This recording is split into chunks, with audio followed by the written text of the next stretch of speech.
YouTube, this is Mia again. I know this is a little sooner than we were all expecting, but I like the buzz. This video is about 5 tips for home university students.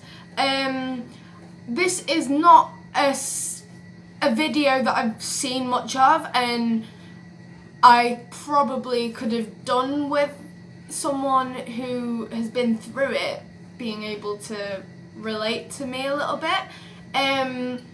So I'm going to go over 5 tips for studying from home. Tip number 1, be organised. Organisation is obviously probably the most cliche tips for this video, but some people find it so difficult to organise themselves and their life to be time effective, and I know loads of people who struggle with being organised, and I have a few tips for those kind of people too, because I used to be one of those kind of people. First of all, set timers. You've got a phone, use it. Set a timer for an hour, do an hour where you just sit and focus and have no distractions. Take everything else out of the room and just sit there with your computer, writing, learning. It's just a great tip. It's helped me so much, being able to know that I have an hour specified for doing my university work and then I have a break after. It just helps balance breaks and work. Yeah. So secondly, have a bare minimum, because if you don't have a bare minimum, then you don't know where you're going to be at. So for example, my minimum is a lesson a week, so I'll do a lesson a week and then I can study around that lesson in my own time too, and create realistic goals. A lot of people struggle setting goals that are realistic to them. Goals are obviously different for everyone. I've got goals, you've got goals, we all have goals, but goals that aren't realistic aren't goals that we are going to achieve. We need to set goals thinking, I'm going to achieve that, and if it's a goal that is unrealistic, it's very unlikely that we'll be motivated to achieve it. So if you set a goal that is within your reach, you're more likely to get up and do it. Tip number 2 is to be interested. Another cliche tip, but never, ever, ever choose a subject just because you think, oh, I might as well. No, you've got to have a passion for the subject. You've got to feel like the subject itself is going to help push you to find more about the subject. I take psychology at university. I'm doing a degree, and it is very, very, very information packed, and I find psychology interesting, the psychology of the mind. I find it brilliant, and that's why I keep doing it, because I want to know more. I don't just want to sit down and think, oh, I've got to do more work. I actually want to read about it and find out more about it. So it's just a way of being motivated, and obviously if you're not interested in the subject, you're not going to want to do it, and when you're studying from home, it's really easy to just be like, no, I'm not doing it, because you've got no one pushing you, you've got to push yourself. To be self-motivated, like I just mentioned, you've got to motivate yourself. You've got to keep pushing yourself and give yourself reason. So do things in your day that make you happy and make you want to work. So like I do my fitness, and that makes me feel so much better, much more able to drill my work, because I've got a reason to wake up every morning. I've got a reason to do my routine every day. I've got a reason for it. Lastly, do not give up. If you give up, then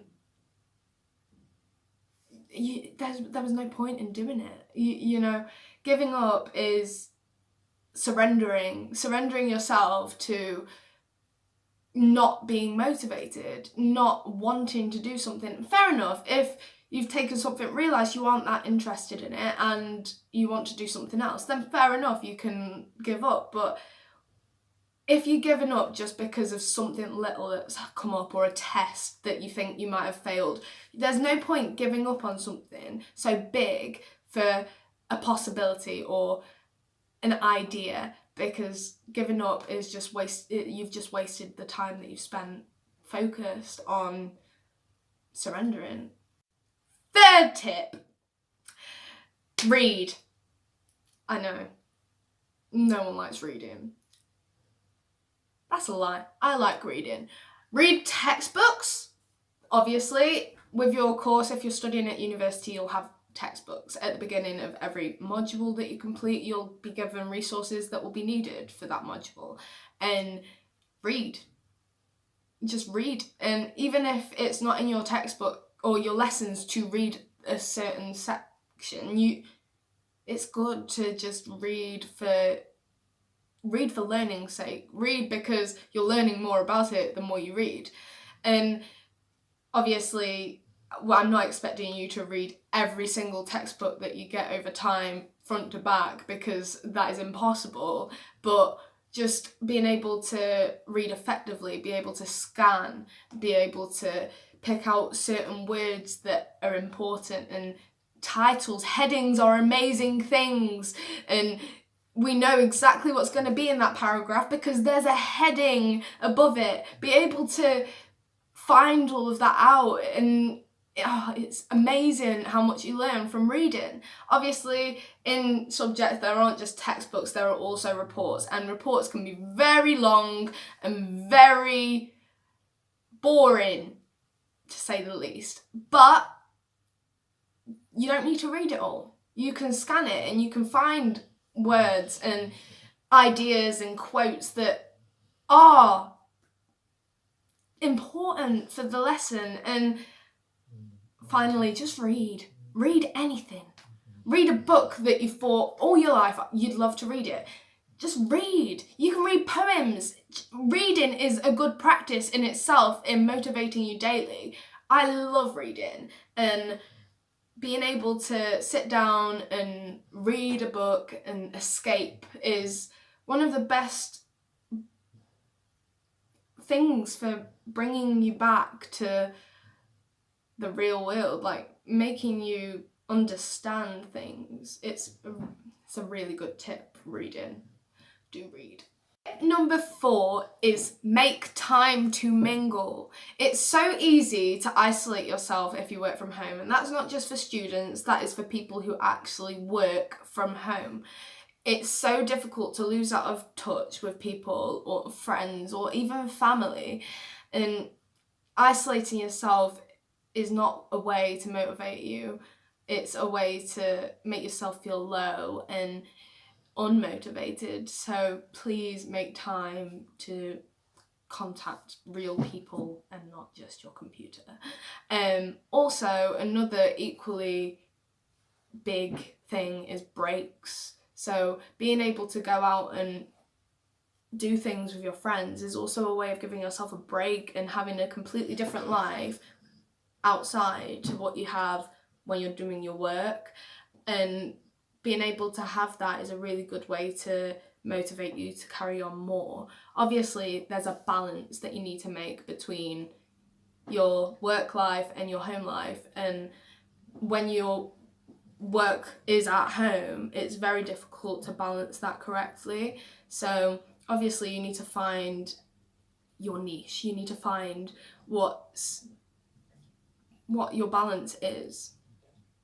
Tip number 5. So finally, this tip is having fun. Obviously, you're at uni, have fun. You're doing so much with your life, and one day this is going to be a job. So have as much fun as you can within your environment or even your friends. This is one time that you're never going to get back, and you need to make the most of it. Take each day as it comes, have fun, be able to work and get an amazing outcome at the end of it. It's so amazing. So please just carry on and find your niche, like I said. Have a lot of fun during your courses, and I'll see you in my next video.